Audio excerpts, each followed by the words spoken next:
Let's start with the Fantastic Four. Now, I probably don't have to tell many of you this, but the current state of Marvel, a little bit worrisome, and I think a lot of people, including myself, after the performance of Thunderbolts, which looks to lose Disney close to $100 million. A lot of us got a little worried about Fantastic Four. You know, as I've been bringing up more and more, and of course, I made the bet so that I could bring it up all the time. It's just a fun little story bit, piece of the content. I made a bet with Brandon Davis for $500, and I bet him that I thought the Fantastic Four movie would make more money than the Superman movie, okay? However, after Thunderbolts, I got a little nervous about that, and I think a lot of people got nervous about that. Because it seemed like the fatigue for Marvel was more of a factor than maybe we first anticipated, right? That coupled with, you know, the poor performance of the Daredevil show and then the delay of Doomsday and then no SDCC Hall H this year. It's like you started to think like, dude, are they putting Fantastic Four out to die? Like, what's happening here? That narrative began to shift this week when tickets officially went on sale. Okay, so this is Thursday at the time of doing this live with you guys. So if you're listening on the podcast feed or watching on the replay, as of Thursday, we had the ticket sales and the new trailer launch on Wednesday, and there was some encouraging data yesterday. Okay, so for instance, there were a lot of crashing on the different apps and websites. This happened on Regal. I believe it did actually happen on Fandango. I didn't think that it did, but it did. AMC app was crashing. A lot of members of our community were having trouble securing tickets if they lived in a big market, big cities, et cetera, et cetera. So we saw a lot of that happening yesterday, but it's kind of anecdotal, right? Like, it's good to hear, but at the same time, like, that's not enough for me to be like, oh, okay, now we're getting a sense of where this thing is going. So it was an encouraging thing, but we really did not know. Well, fast forward to today, right now, in this moment, I'm happy to report we've got some actual data here, and I'm getting $500, man. Check this out. Fandango reports, isn't this fantastic? Marvel's The Fantastic Four First Steps sold more tickets in its first day than any other film this year. Do you have your tickets yet? Now, that is pretty crazy. What's the biggest movie of the year so far? I think it's Minecraft. What's the biggest opening of the year so far? Might be Lilo and Stitch. So what this is saying here is it's a great little piece of data here. According to Fandango, this thing sold more than a movie that almost made $1 billion off Chicken Jockey, and it sold more tickets for opening day than the Lilo and Stitch movie, which is tearing it up. I mean, let's be real. Lilo and Stitch is so successful right now that a lot of us were looking at that, and then we were looking at Thunderbolts, and we're just like, damn, like, that is crazy. Like, the fact that it almost made Thunderbolts' whole theatrical run in its opening weekend, we were like, something's going on, man. This is not that chill. Okay, so at the very least, what this means, and it sort of just solidifies what we talked about yesterday, this is not a Thunderbolt situation. This is not a Captain America Brave New World situation. And it's like, woo! Thank fucking God. I was beginning to get a little nervous. I think some of you guys were beginning to get a little nervous as well. But there's even more data here. There's some encouraging stuff, which, by the way, I'm hoping there's even more data by the time I do the Nerdy News Rundown tomorrow, because I'll probably go over this again in a more, produced, condensed way tomorrow. So check this out. This is Luis Fernando, who we talk about a lot on the show. He does a lot of box office analysis. I think he's pretty good. And it's not only on Fandango. I can tell you that from all pre-sales kickoffs I've followed at the U.S. box office, the Fantastic Four First Steps is one of the strongest as far as comic book movies are concerned. The first 24 hours were 1.2 times ahead of Guardians of the Galaxy Volume 3. That's really cool, but we'll unpack that a little bit more. And just slightly under Thor Love and Thunders, which I believe opened at 300. Let me see here. 303.2, 144 domestic, and 159.2 million global to make up that 303. Okay, so that's pretty crazy. So, slightly under Thor 4, slightly above Guardians of the Galaxy Volume 3. What's good news about that? Both those movies made a shit ton more money than Thunderbolts, the Marvels, like that whole lot of films that actually lost money, right? Love and Thunder probably didn't deserve to make that much money. I think, frankly, that happened at a time when the fans were still like loving Marvel and not what's the word here? I don't think that some of the negativity from Marvel overall had really set in, and I actually think it's a little bit of the Kenobi effect, where Kenobi's the largest show as far as who it reached for Disney Plus on Star Wars, but it was, I think, received very poorly, and so that big impression actually negative affected every show that came after that. And that's kind of the way I feel about Love and Thunder. Like, Love and Thunder was bad, in my opinion, but I think the real problem was it broke the fans for, like, the next few movies, which was like, ugh. Anyway, and the Fantastic Four has the advantage of peak summer release slot, which allows for stronger walk-ups than Guardians of the Galaxy 3, for instance, if word of mouth is strong. And I think that's a good point.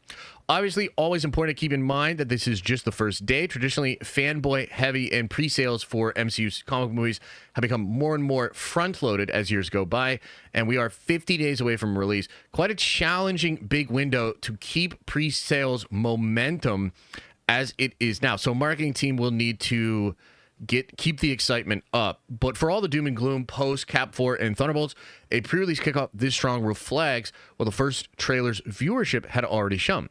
The anticipation for this particular MCU film is real and incomparable to the two previous installments. Comic book movie fatigue, anyone. So interesting, you know?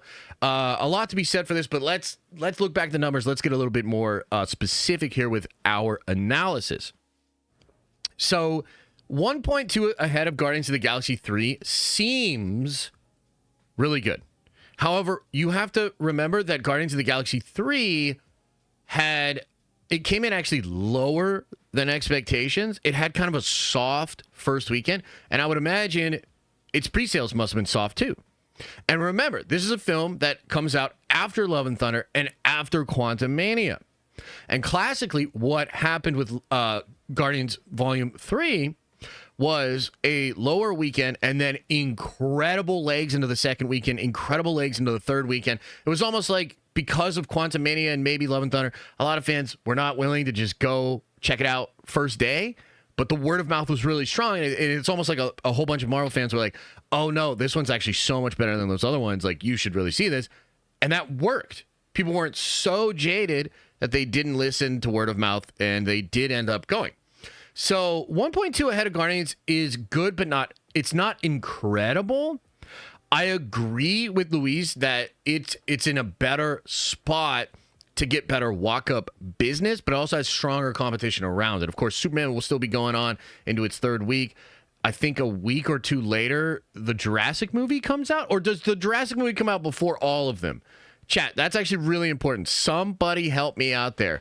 Let me know. When does the Jurassic movie come out? Is it before all of these or after? Oh, it's before. Then that's even better. Oh, man, that's great.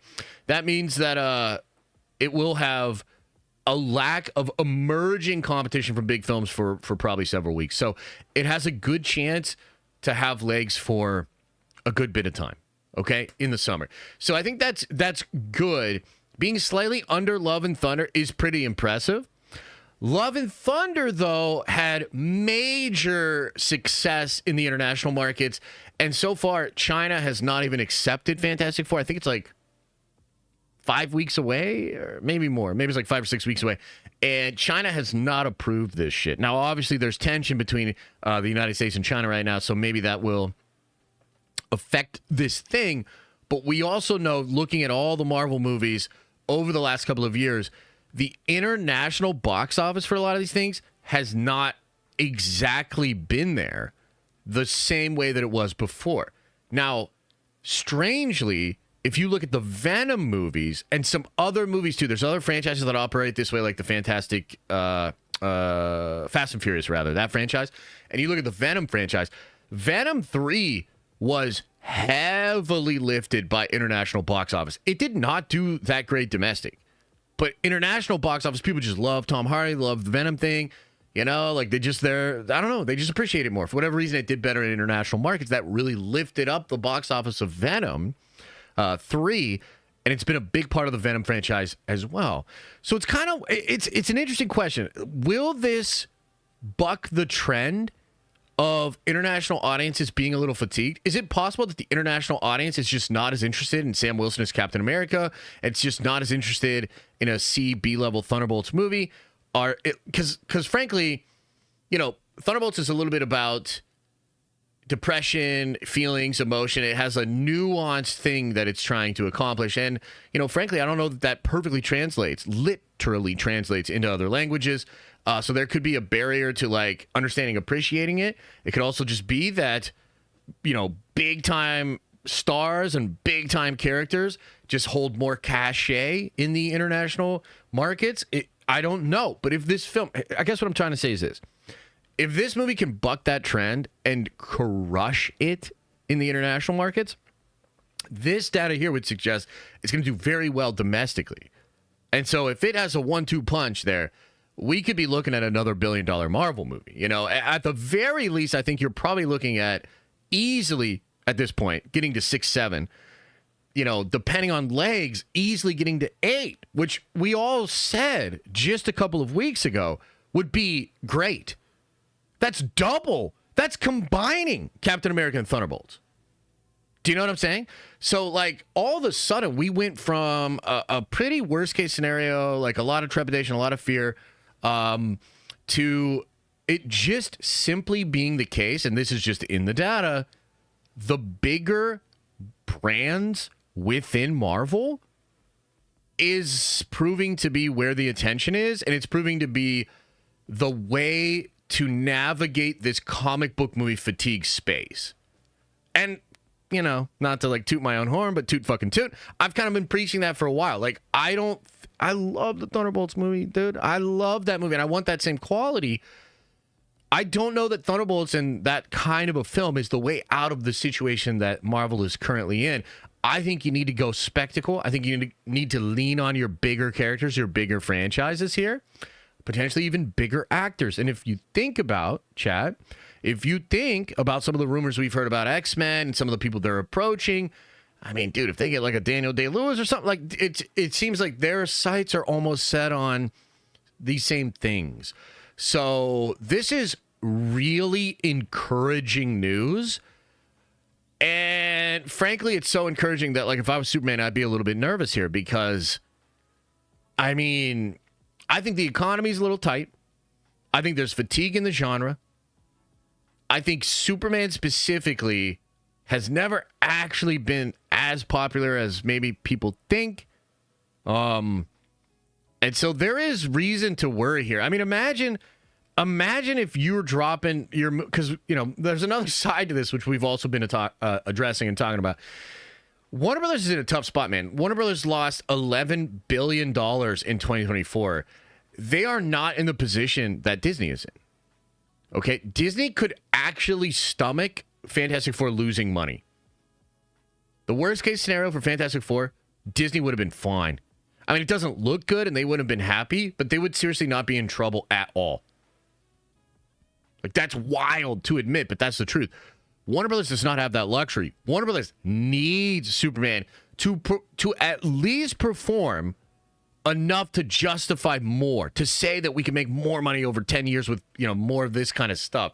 I don't even know that it needs to be specifically profitable. It needs to sort of prove that there's profitability and a lot more money to be made by doing the DCU. That's what it ultimately needs to prove. If I were them, okay, like, I'm just being real. If I were them and the biggest pre-ticket sale thing of the year is a movie that comes out 2 weeks after mine and we haven't even sold tickets yet, I'd be a little nervous, dude. This could be some weird 4D chess from Kevin. I'm not really sure. Maybe it wasn't as intentional as I'm making it out to be, but I think the net effect is the same. Like, I think Warner Brothers is not pumped about what they're seeing going on here. But then again, like, we'll see. You know, the Superman tickets have to go on sale soon. They eventually have to get pre-sales going there. Will it just be the fact that Superman eclipses Fantastic Four's numbers? Am I going to go back to being nervous about it? Like, We shall see. But, yeah, these numbers are pretty encouraging. So you're looking at around 150 million domestic opener, just based on these numbers. We'll see. You know, the projections will probably swing. They'll probably say, like, anywhere from 110 to 150 or something, right? And that's great. Like, that would be absolutely incredible. And it really depends on the international markets. Dude, if this thing crushes in the international markets, like, you could be looking at a $300+ million opening weekend. We haven't heard that shit when it comes to a Marvel movie for a while. Probably Deadpool, right? And then before that, it was a while. Well, I guess Love and Thunder. Tricky, man. Tricky. So, just wanted to go over the numbers just a little bit more with you because, as I said yesterday, we were going to get more data, more analysis of all of this. I got to tell you, I think that is very encouraging. So, you know, we don't have to panic. Seems like there's plenty of juice in the Marvel brand left. Maybe let's just focus on the big characters. You know what I mean? Like, maybe let's just focus on the big characters, Kevin. And then maybe we'll be okay. So, thanks for watching. And if you like this clip, smash a like on the actual video and subscribe to this channel. That way, more of these clips get into your feed. I've also linked the full episode below if you want to check out the entire thing, including the Q&A we do with fans. You can also watch this show live. We do it live Monday through Friday at 11 a.m. Eastern Time. And you can also find all of my content, including the videos I put on my main YouTube channel, on the podcast feed.